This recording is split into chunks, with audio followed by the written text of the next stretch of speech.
I have had this thought for a long time about interviewing different artists in and around Eureka Springs. And so I've got the first one here, Mel Shipley. He's been teaching me bronzes. I went over to his place and I asked him how, because I've been struggling with this particular one, trying to apply different patinas, and on the white it was a problem. And so that was what I asked him. I said, how do you get that vibrant white on your bronze sculptures? So here it is. If you look close, you can see the swirls in here. And what I've done an underlayment of a brown, which consists of course, ferric. And I'm using a weak ferric, and I'm heating this piece up to about 125 to 150 degrees. And I'm soaking my material up on a brush, a mopping brush, and I stick it on there and it pulls it off. And it keeps creating these unevenness.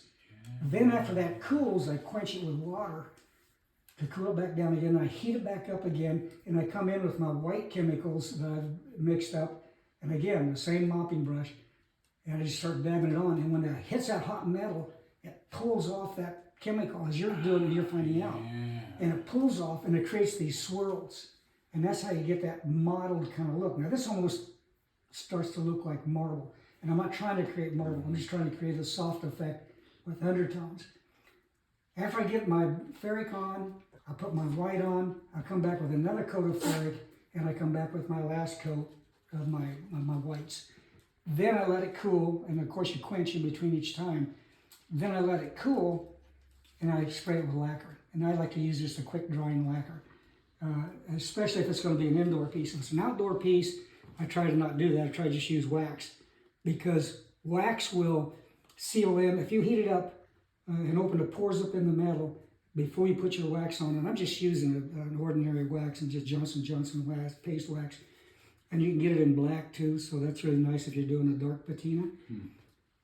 But if I'm going to do outdoors, I'll try to do just wax, because lacquers have a tendency to start cracking and peeling after 10 years. Where if you just go out with your wax every year in the summertime when the piece is hot, and just put a coat of wax on it, buff it out, it's good for another year. And it'll keep that patina going for a very, very long time. Ferrics will always darken with time, and it's going to happen even if you're trying to do the best you can to maintain and clean it. And it's going to happen. That's why you see these really old bronzes in Europe and England and all over the place, and they got them streaks in it. It's because the copper has surfaced out of the brass, and it starts to melt through, and it creates that stained look.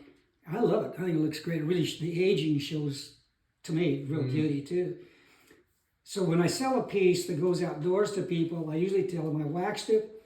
If you want to continue waxing it, do so, but I recommend you let nature take its course. It'll just become more beautiful. And you watch it age, and you kind of watch it age with yourself. Okay, now this is by using a large mopping brush, okay? Something about that big around? I got one of those. Okay, now I'll show you what you can do with a smaller brush that gives you a little bit more of a circle to it. That's in here.